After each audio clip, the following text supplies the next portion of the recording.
IAS पूजा सिंघल के झारखंड और बिहार के करीब 60 ठिकानों पर छापेमारी हुई। ईडी की टीम मुजफ्फरपुर के ब्रह्मपुरा इलाके के राहुल नगर में पहुंची।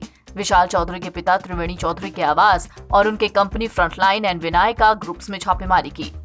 सूत्रों के अनुसार विशाल चौधरी आईएएस पूजा सिंघल के साथ साथ मुख्यमंत्री हेमंत सोरेन के प्रधान सचिव अरुण कुमार एक्का के भी करीबी बताए जाते हैं। ऐसे में विशाल चौधरी के घर पर छापेमारी के बाद झारखंड मनरेगा घोटाले में कहीं और खुलासा होने की उम्मीद है।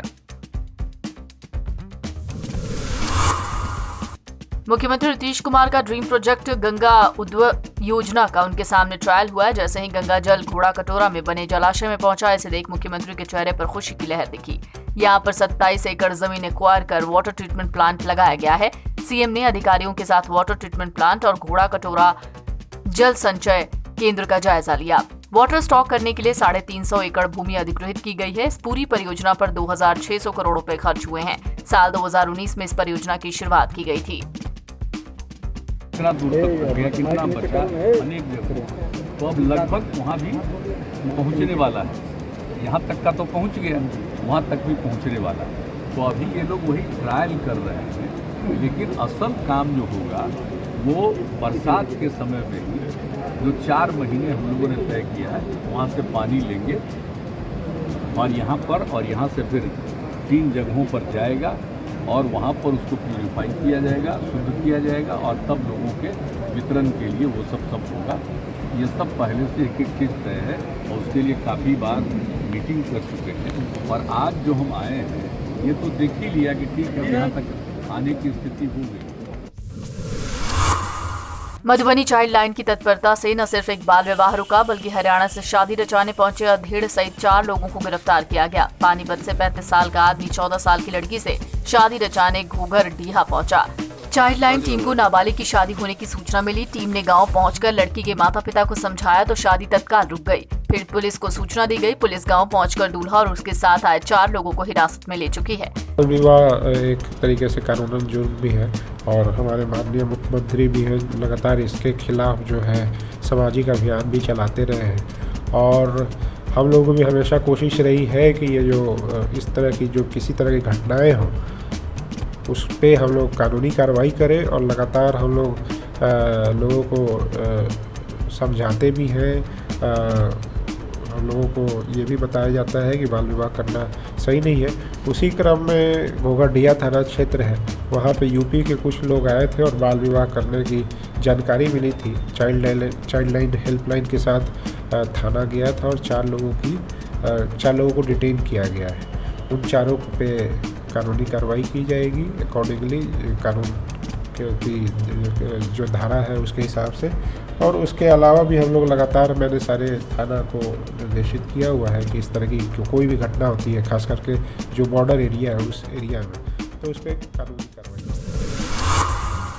रोहतास में फेक चालान के जरिए चल रहे बालू के खेल का खुलासा हुआ है। डीएम धर्मेंद्र कुमार के निर्देश पर बालू के खिलाफ अभियान चला तो बालू के खेल का खुलासा हुआ। गया और जहानाबाद जिले का चालान जारी होने के 2 से 3 घंटे में ही ओवरलोड ट्रक रोहतास पहुंच जा रहा था, जो कई सवाल खड़े कर रहा है। खनन और परिवहन विभाग ने ओवरलोड अवैध बालू के खिलाफ रोहतास जिले में जांच अभियान छेड़ रखा है। रोहतास डीएम के मुताबिक 80 गाड़ियों को जब्त किया गया है। हम लोग के पास हो रही थी स्थानीय मीडिया के भी माध्यम से और जो हम लोग का इंटरनल सोर्स है उसके माध्यम से भी जानकारी जो है प्राप्त हो रही थी। तो हम लोग के द्वारा लास्ट 2 दिनों में लगभग 80 के आसपास गाड़ियां धरी गई हैं और हम लोग के द्वारा बड़ी मात्रा में फाइन भी हुआ है। उससे सरकार को जो है रेवेन्यू भी प्राप्त हुआ है। साथ ही साथ हम लोग एक और शिकायत जो देख रहे हैं कि कुछ गाड़ियां ऐसी भी धरी गई हैं कि जिनका कि माइनिंग का हम लोग देखते हैं तो वो गाड़ी जो है वो निकला जहानाबाद से है। तो वैसे गाड़ियों को हम लोग देख रहे हैं तो 1.5 घंटे के भीतर सासाराम की सीमा में आ जा रही है। तो माइनिंग अफसर को इसके लिए भी दिशा निर्देश दिया हम लोग के द्वारा सौंपा गया है कि फेक चालान को ज़रूर देखें। चूँकि संभव है, चूँकि 27 को हम लोग का लास्ट डेट है, तो संभव है कि 27 के अर्ली में लोगों की इच्छा होगी कि फेक चालान के माध्यम से भी बालू की निकासी हो। तो हम लोग इसके लिए भी सख्त हैं और कहीं कहीं पे घाट के आउटसाइड में भी शिकायतें प्राप्त होती हैं कि घाट का जो एरिया है उसके आउटसाइड जाकर के लोग इलीगल काम कर रहे हैं। तो हम लोग उस पर भी सख्त हैं। पूरे रोहतास जिला में लगातार ओवरलोडिंग और अवैध खनन के विरुद्ध कार्रवाई की जा रही है। इसी क्रम में ओवरलोडिंग पे पूर्णतः रोकथाम लगाने के लिए एक विशेष दिशा निर्देश दिया गया है कि जब भी कोई ओवरलोडिंग का गाड़ी पकड़ाया जाता है तो साथ में यह पता करें कि किस घाट से या किस स्थान से उसको ओवरलोडिंग किया गया है तथा उस घाट संचालक या उस ओवरलोडिंग करने वाले व्यक्तियों पे भी कार्रवाई करने की आवश्यकता है ताकि ओवरलोडिंग पर पूर्ण रोकथाम लगाया जा सके। साथ ही साथ अवैध खनन के विरुद्ध जो अभियान चलाया जा रहा है उसको भी लगातार जारी रखा जाएगा और जो संवेदनशील स्थान है वहाँ पे लगातार गश्ती करने का निर्देश दिया गया। प्रधानमंत्री आवास योजना में करप्शन थमने का नाम नहीं ले रहा। घूसखोरी से नाराज ग्रामीणों ने एक आवास सहायक की धुलाई कर दी। वायरल वीडियो औरंगाबाद का है। कहा जा रहा है कुटुंबा के मटपा पंचायत के सरईबार गांव की घटना है। आरोपी पर प्रधानमंत्री आवास योजना में रिश्वत मांगने का इल्जाम है। इस घटना के बाद आवास सहायक ने कुटुंबा बीडीओ चंद्रभूषण गुप्ता को आवेदन भी दिया। NBT ऑनलाइन की रिपोर्ट।